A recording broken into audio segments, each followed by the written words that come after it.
Buenas, ¿qué tal? Hoy vamos a hablar de algo que la comunidad lleva pidiendo desde hace muchísimo tiempo, algo que literalmente cambiaría la forma en la que vemos el mapa, la exploración y hasta el peligro en prehistoria. Los voladores llegan, con varias propuestas muy queridas por la comunidad. Todo comenzó con una curiosa tarjeta que apareció el 1 de enero y que muchos pasaron por alto, pero que podría significar mucho más de lo que parece. Por eso mismo, hoy hablaremos sobre la posible llegada de los dinosaurios voladores a Prehistoria Roblox, una de las ideas más ambiciosas que podría recibir el juego en 2026. Antes de empezar con los candidatos y teorías, les invito a unirse a la comunidad de Discord, así que pásate por ahí y deja tu like si te gusta este tipo de contenido, porque ayuda muchísimo a que el canal siga creciendo. ¿Confirmado? Ahora sí, entrando de lleno al tema, hay que aclarar algo muy importante desde el inicio. A día de hoy, ningún dinosaurio volador está oficialmente confirmado como criatura jugable, pero el 1 de enero apareció una nueva tarjeta que dejó un mensaje bastante directo y casi desesperado, diciendo claramente que ya es hora de que llegue un volador en 2026, mencionando específicamente a Thalassodromeus o a cualquier otro volador. Esto no es una confirmación, pero sí es una declaración de intenciones, una forma de decir que el equipo es consciente de que el juego necesita dar ese salto. La llegada de voladores no sería solo agregar una criatura nueva, sino introducir una capa completamente distinta de jugabilidad. Prehistoria siempre se ha movido en tierra y agua, con jerarquías claras, rutas conocidas y zonas relativamente seguras si sabes moverte. Con voladores, el mapa dejaría de ser plano, el cielo pasaría a ser una amenaza constante y ningún jugador estaría completamente a salvo solo por esconderse o por conocer bien el terreno. Esto por sí solo ya justificaría una expansión del mapa, cambios en biomas altos, montañas más pronunciadas y zonas inaccesibles para criaturas terrestres. Thalassodromeus. Thalassodromeus es, sin duda, uno de los nombres que más fuerte suena dentro de la comunidad. Y no es casualidad. Su diseño es agresivo, extraño y muy intimidante.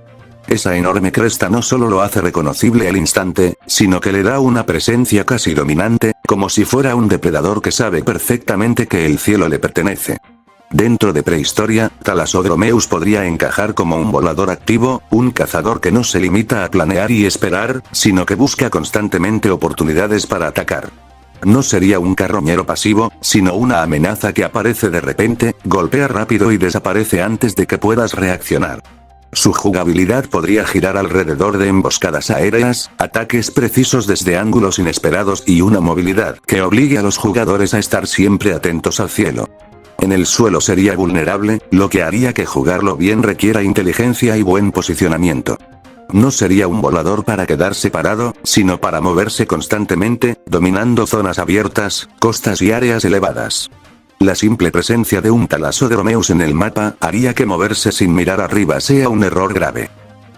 Quetzalcoatlus. Quetzalcoatlus es otra historia completamente distinta. Este es el único volador de la lista que ya tiene un avance claro en el trello, lo cual lo pone un paso adelante del resto. Estamos hablando del volador más grande de todos, un verdadero coloso del cielo. Pero lo interesante de Quetzalcoatlus no es solo su tamaño, sino su estilo de juego. Todo apunta a que no sería una máquina de combate directo, sino una criatura estratégica. Un depredador paciente, que observa desde lo alto, planea durante largos periodos y elige muy bien cuándo atacar. Su rol encajaría perfectamente como un buitre depredador. Presas pequeñas, jugadores distraídos o criaturas heridas serían objetivos ideales. Pero al mismo tiempo, tendría limitaciones claras.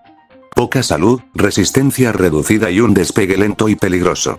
Esto haría que cometer errores con Quetzalcoatlus sea fatal. Jugarlo bien implicaría conocer el terreno, usar espacios estrechos, apoyarse en zonas altas y saber cuándo retirarse. Su llegada cambiaría por completo la dinámica de las zonas abiertas y convertiría cualquier travesía sin cobertura en una decisión arriesgada. Dimorphodon. Dimorphodon representa el lado más molesto y caótico del cielo. No es grande, no es imponente, pero es rápido, ágil y constante. Este tipo de volador podría convertirse en una presencia permanente en el mapa, siempre rondando, siempre observando.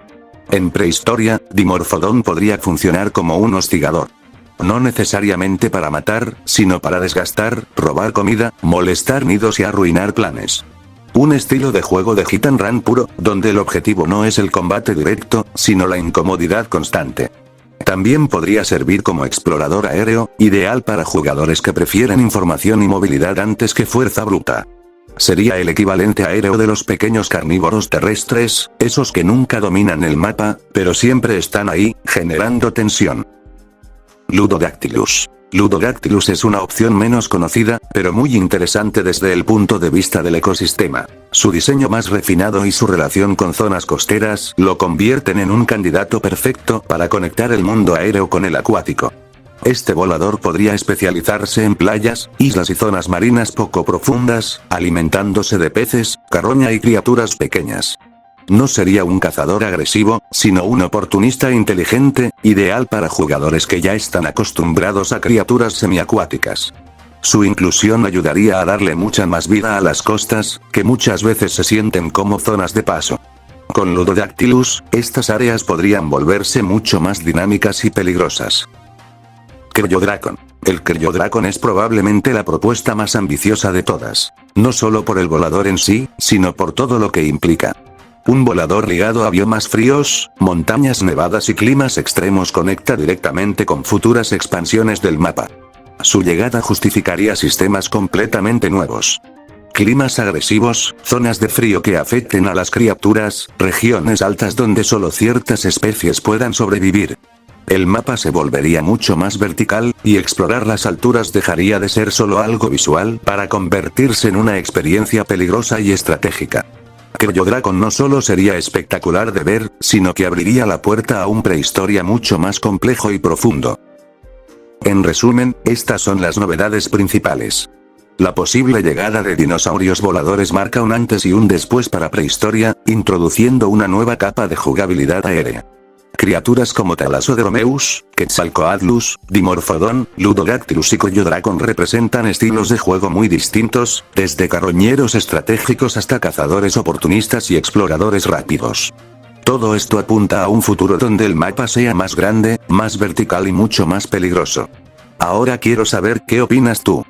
¿Qué volador te gustaría ver primero en prehistoria? ¿Crees que el juego ya está listo para que el cielo se convierta en una nueva amenaza? Déjamelo en los comentarios, porque leo todo. Y si se quedaron con ganas de más, les dejo por acá mis otros vídeos que les podría interesar. Nos vemos en el próximo video. Bye.